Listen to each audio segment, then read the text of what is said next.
এখন আমরা যদি আজকে সরকারে থাকতাম, তাহলে আমরা যেটা করতে পারতাম, যারা এসব কাজ করছে দলের সাথে তাদের সম্পর্ক আমরা ছিন্ন করতাম তো অবশ্যই, একই সাথে দেশের আইন অনুযায়ী আমরা তাদের বিরুদ্ধে ব্যবস্থা গ্রহণ করতে পারতাম। কিন্তু সেই অবস্থানে এই মুহূর্তে আমরা নেই, সেই অবস্থানে এই মুহূর্তে আমরা নেই।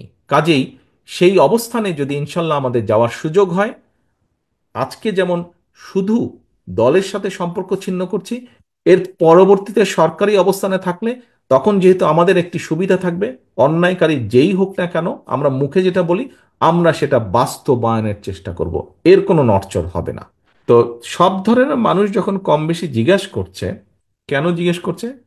কারণ মানুষ কিন্তু বিশ্বাস করে যে আচ্ছা ঠিক আছে, সামনে ইনশাল্লাহ নির্বাচন হলে বিএনপির সবচেয়ে বেশি সম্ভাবনা সরকার গঠন করার মানুষের সমর্থন নিয়ে।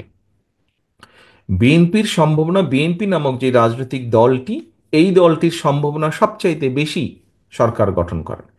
এবং সরকার গঠন করলে এরাই মানুষের জন্য এবং দেশের জন্য কিছু করতে পারবে বলে মানুষের সেই আস্থা বা বিশ্বাসটা আছে। হয়তো অন্য কোনো দল যারা আছে এই মুহূর্তে মাঠে বা বাংলাদেশে, তাদেরকে হয়তো জিজ্ঞেস করতে পারে বা জিজ্ঞেস করে না অধিকাংশ ক্ষেত্রে। যেমন আরেকটি উদাহরণ দেই, এটি হয়তো কেউ কেউ একটু ভিন্নভাবে অন্যভাবেও এটাকে তুলে ধরতে পারেন, বাট আমি সহজ চোখে যা দেখি, কোনো এলাকায় যদি আপনি যান, আপনি সাধারণ ওই এলাকার সাধারণ মানুষকে যদি জিজ্ঞেস করেন আচ্ছা এখানে বিএনপির নেতাকে, ঠাস করে আপনাকে নামটা বলে দিবে যে আচ্ছা অমুক অমুক অমুক বিএনপির নেতা। আহ, ঠিক একইভাবে পতিত যে স্বৈরাচার, পলাতক যে স্বৈরাচার, তাদের যে দল, তাদের দলের নাম জিজ্ঞেস করলেও হয়তো বলে দিবে মানুষ। আরো অনেক রাজনৈতিক দল আছে, সেই সব রাজনৈতিক দলের কারো নাম যদি জিজ্ঞেস করেন তখন কিন্তু লোকজন একটু চিন্তা করবে, কে কে কে কে জানি এরকম চিন্তা করবে। এটা কি আপনারা একমত আমার সাথে এই ব্যাপারে? আচ্ছা, ঠিক আছে, একমত। তো এখন ঘুরে আমি ওই জায়গাটায় আসি যে কেন আপনাদেরকেই জিজ্ঞাসা করে, যখন জানে যে আপনি বিএনপির লোক, বিএনপি করেন, আপনি বিএনপির একজন নেতা বা কর্মী, যে আচ্ছা শিক্ষা নিয়ে কি করবা, স্বাস্থ্য নিয়ে কি করবা, নারীদের কর্মসংস্থান বা পুরুষদের কর্মসংস্থান, বেকার সমস্যা, এগুলো নিয়ে কি করবা, এই যে আলোচনাগুলো করে, ঘুরে ফিরে কিন্তু সব এক জায়গায়, কারণ জানে যে এই দলটি সক্ষম দেশের জন্য মানুষের জন্য কিছু করার। এখন নেতৃবৃন্দ, তাই যদি হয়ে থাকে, আমি যেই কথাটি বললাম, হতে পারে আমি 15 বছর আগে দেশে ছিলাম, 15-16 বছর আগে দেশে ছিলাম, 15-16 বছর আগে আমি এই এই ফিলিংসটি দেখে এসেছি বা এই বিষয়টি দেখে এসেছি। এর মধ্যে এই বিষয়টি সম্পর্কে আপনাদের কাছ থেকে জেনেছি, অর্থাৎ গত কয়েক বছর ধরে আপনাদের সাথে যে আমার ইন্টারাকশন, তার মাধ্যমে জেনেছি বাস্তবে মাঠে আপনারা আছেন। আমি যেই কথাটা এতক্ষণ আপনাদের সামনে তুলে ধরলাম, মানুষের চিন্তাধারার যে একটা সাইড আমি তুলে ধরলাম, আপনারা কি আমার সাথে মানে এই বিষয়ে কি আপনারাও একমত যে আসলেই মানুষ আমাদেরকেই জিজ্ঞেস করে, বিএনপির নেতাকর্মীকেই জিজ্ঞেস করে? এটা কি আপনারা একমত আমার সাথে? মানে আমি যেটা চিন্তা করছি এটা কি সঠিক না ভুল, এটা আমি জানতে চাইছি। আপনারা কি মনে করেন যে আমি যা বলেছি কম বেশি সঠিক বিষয়টি, যে মানুষ বিএনপির কাছে জানতে চায়? বাগেরহাটের নেতারা এখানে কি ডিফারেন্ট চিত্র বাগেরহাটে, নাকি একই রকম চিত্র কম বেশি? আচ্ছা, ঠিক আছে, ধন্যবাদ। সাতক্ষীরা নেতৃবৃন্দ, আমি যেটি বলেছি এটা কি একই রকম আচ্ছা, সাতক্ষীরাতে তো আরো জোরে সোরে হাত তুললো। এখন নেতৃবৃন্দ, আসেন তাহলে, এই যে দেখেন আপনারা জিজ্ঞাসা করলেন, কেন জিজ্ঞাসা করলেন, যে মানুষ আপনাদের কাছে জানতে চায়, তারই রিফ্লেকশন হিসেবে আপনারা আজকে জিজ্ঞেস করলেন মানুষ কেন জানতে চায়। মানুষ বিশ্বাস করে যে সম্ভাবনা কার বেশি আগামী দিনে দেশকে পরিচালনা করা। তো নেতৃবৃন্দ, তাই যদি হয়ে থাকে, এবং তার আরেকটি বড় প্রমাণ, আপনারা সারাটা দিন এখানে আজকে ব্যয় করেছেন, আপনি আপনার সময় ব্যয় করেছেন, আপনি যে ট্রান্সপোর্টেশনে এসেছেন সেখানে অর্থ ব্যয় করেছেন, এই যে বসে থেকে শুনেছেন তার জন্য একটা এনার্জি প্রয়োজন, এনার্জিটা ব্যয় করেছেন।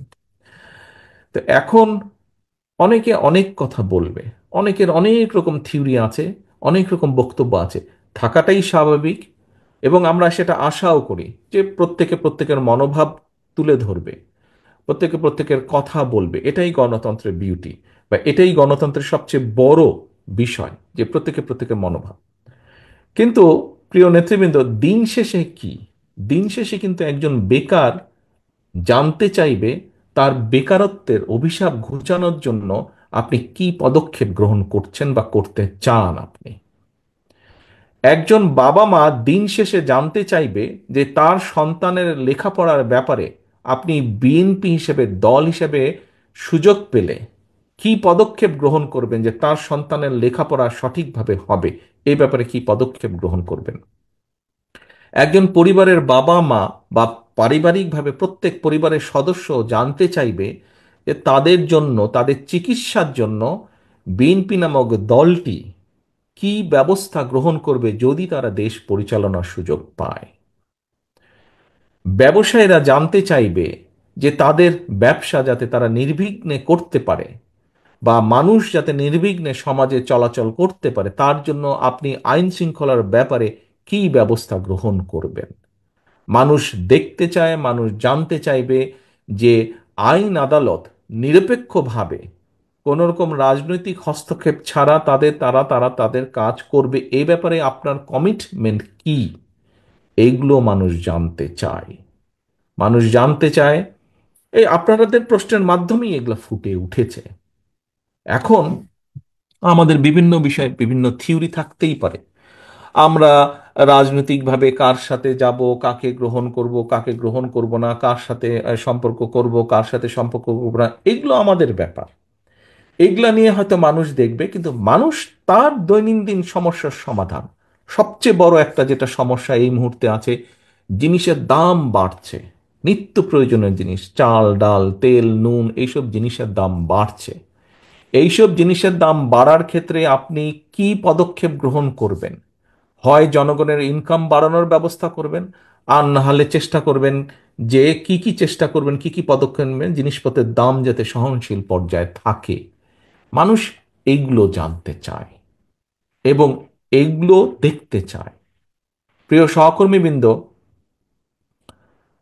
বাংলাদেশ জাতীয়তাবাদী দল আমাদের প্রিয় দল, যেই দলের জন্য আপনারা জীবনের বহু সময় ব্যয় করেছেন, যেই দলের জন্য আপনারা অত্যাচারিত হয়েছেন, নির্যাতিত হয়েছেন, জেল জুলুম খেটেছেন, যেই দলকে আজকে আপনারা প্রতিষ্ঠিত করে তুলেছেন, এই দলের মূল উদ্দেশ্য বা লক্ষ্যই হচ্ছে, অথবা এই দল যতবার অতীতে ছিল, যেমন এখানে একজন প্রশ্নকর্তা বলেছেন যে আমাদের বিউটি আপা উনি বলেছেন যে শহীদ জিয়া দেশনেত্রী খালেদা জিয়া যখন সুযোগ পেয়েছেন ওনারা নারীদের জন্য কি কি পদক্ষেপ করেছেন, শিক্ষার জন্য কি করেছেন।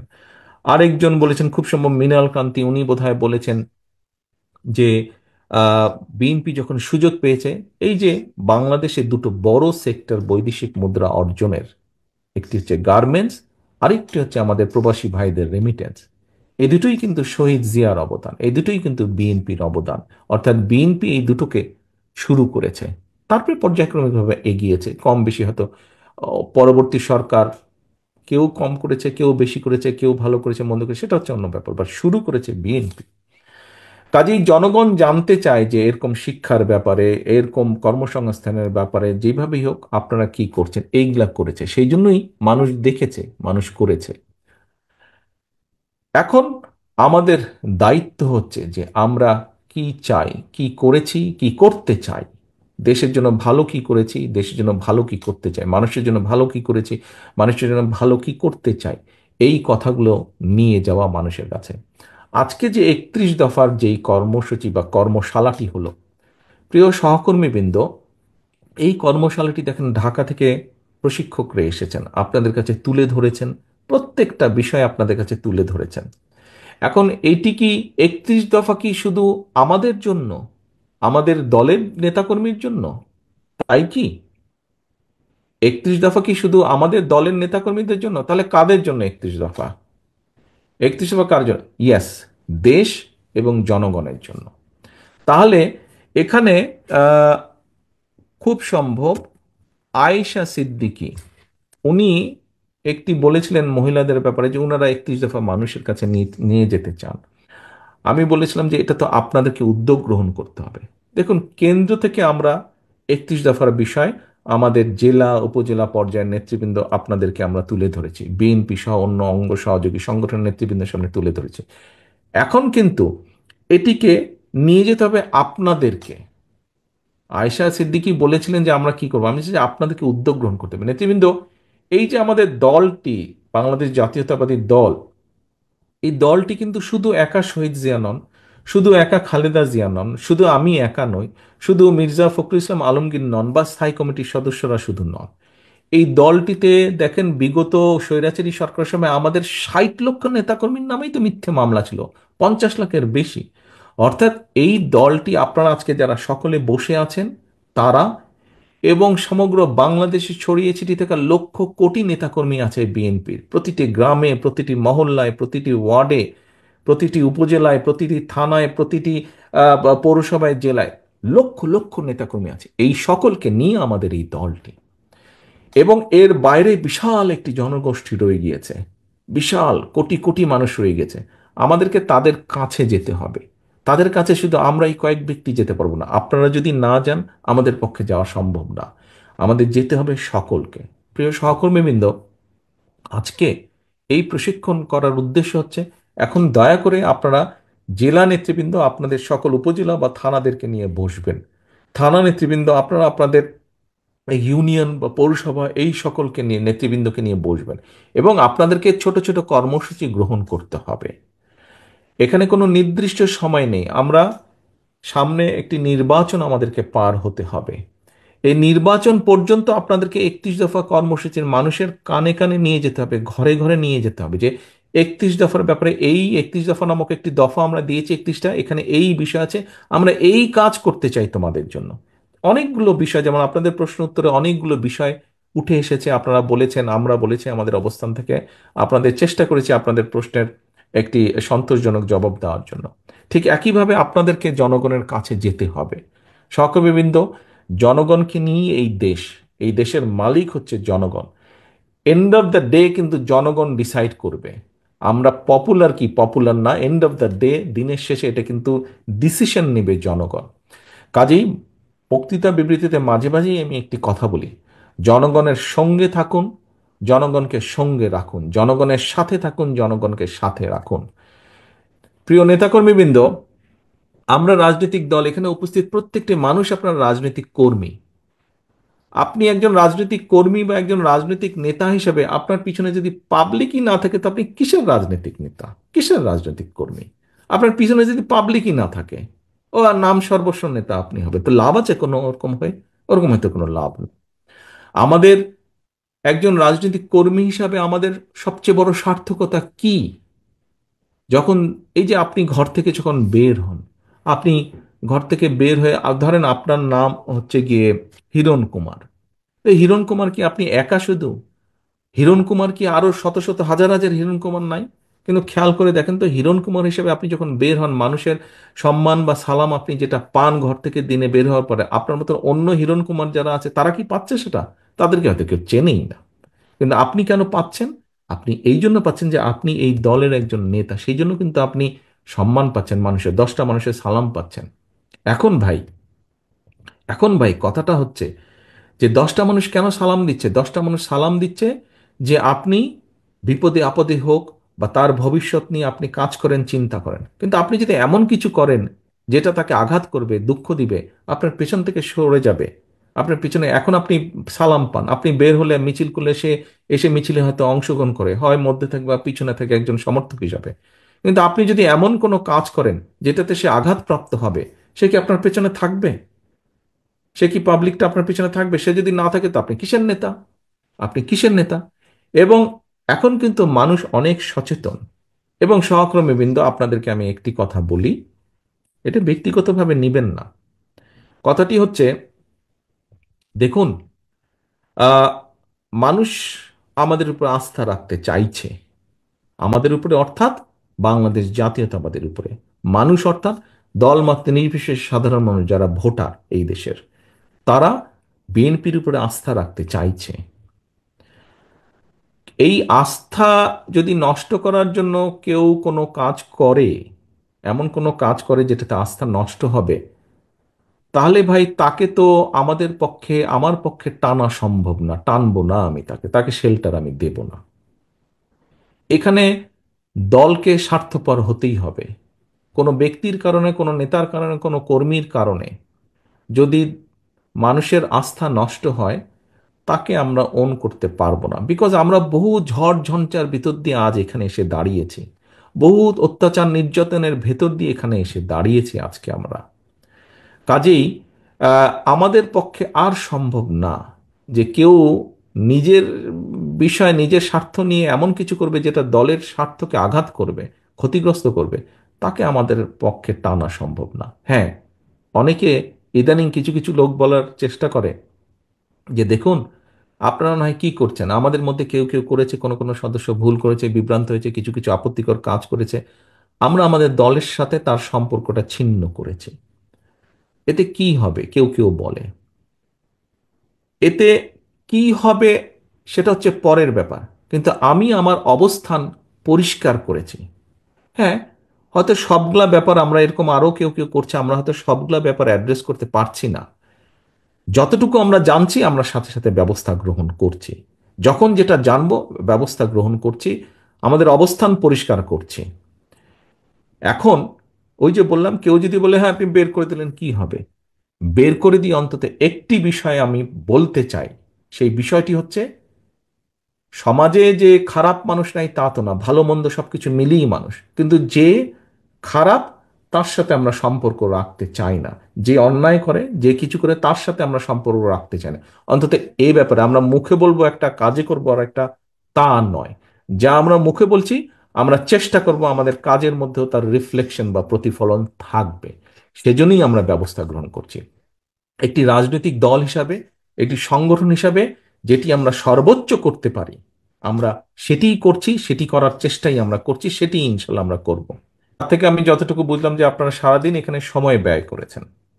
এখন প্রিয় নেতৃবৃন্দ, এই যে আপনারা যে সময় ব্যয় করেছেন, এই সময়টা আপনারা কেন ব্যয় করেছেন?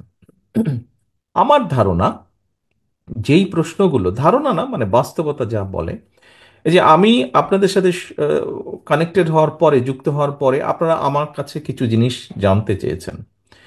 এর আগে নিশ্চয়ই ঢাকা থেকে যারা গিয়েছেন আলোচনা করার জন্য, তাদের কাছেও আপনারা জানতে চেয়েছেন।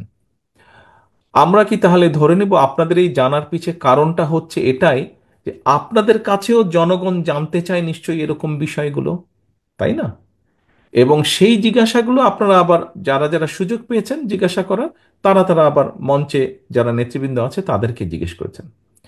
এখন নেতৃবৃন্দ, এই যে আপনাদের জিজ্ঞাসাটা যদি জনগণের জিজ্ঞাসা হয়ে থাকে, জনগণের জিজ্ঞাসা হয়ে থাকে, তাহলে জনগণ আপনাদেরকে কেন জিজ্ঞেস করছে? সেটি, জনগণ আপনাদেরকে কেন জিজ্ঞেস করছে, আমরা খুব সহজভাবে যদি চিন্তা করি, জনগণ আপনাদেরকে জিজ্ঞাসা করছে, খেয়াল করে দেখবেন, আপনাদেরকে যারা জিজ্ঞাসা করছে তারা যে সকলে বিএনপি বা ধানের শীষের ভোটার তা না।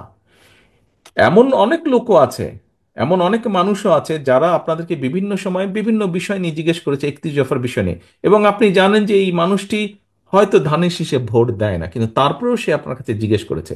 এরকম নিশ্চয়ই হয়েছে, আপনাদের সাথে হয়েছে না? এরকম ঘটনাও হয়েছে যে ধানের শীষে ভোট দেয়, বিএনপিকে ভোট দেয়, এরকম মানুষ যেমন জিজ্ঞাসা করেছে, তার বাইরের মানুষও জিজ্ঞেস করেছে, করেছো তো নাকি? আমার কাছে হয়েছে। এরকম কি হয়েছে আপনাদের কারো কাছে? ভাই থাকলে হাত তুলেন, আমি দেখতে পাচ্ছি তো যে বিএনপি করে না, কিন্তু এরকম মানুষও আপনাদের কাছে জানতে চেয়েছে, ভাই 31 দফার মধ্যে এই নাই কেন, বা ওই নাই কেন, বা এটা সংযুক্ত করেন, বা এটা কি হবে, নিশ্চয়ই জিজ্ঞেস করেছে। কর্মসূচির বাস্তবায়ন উপলক্ষে আয়োজিত আজকের এই আলোচনা সভায় উপস্থিত খুলনা জেলা, মহানগর, বাগেরহাট জেলা এবং সাতক্ষীরা জেলার সকল জেলা পর্যায় থেকে, উপজেলা পর্যায় থেকে, ইউনিয়ন থেকে, পৌরসভা থেকে আগত বিএনপি সহ সকল অঙ্গ সহযোগী সংগঠনের উপস্থিত নেতৃবৃন্দ, আসসালামু আলাইকুম। মঞ্চে উপস্থিত নেতৃবৃন্দ, আসসালামু আলাইকুম। আমি প্রথমেই আজকের এই আহ, প্রশিক্ষণ কর্মশালার যারা এখানে ঢাকা থেকে গিয়েছেন, আহ, জনাব জবিউল্লাহ সাহেব, ডক্টর পাভেল সাহেব এবং ডক্টর মাহাদি আমিন, তিনজনকে আমি অত্যন্ত আন্তরিকভাবে ধন্যবাদ জানাচ্ছি যে 31 দফার বিষয়টি আমাদের এই সকল নেতৃবৃন্দের সামনে সুন্দরভাবে তুলে ধরার জন্য, এক্সপ্লেন করার জন্য। প্রিয় সহকর্মীবৃন্দ, আজকে সারাদিন আপনারা এখানে এই 31 দফা নিয়ে আলোচনা করেছেন। একটু আগে 3 জেলার দায়িত্বপ্রাপ্ত সভাপতি বৃন্দ যেই কথাটি বললেন,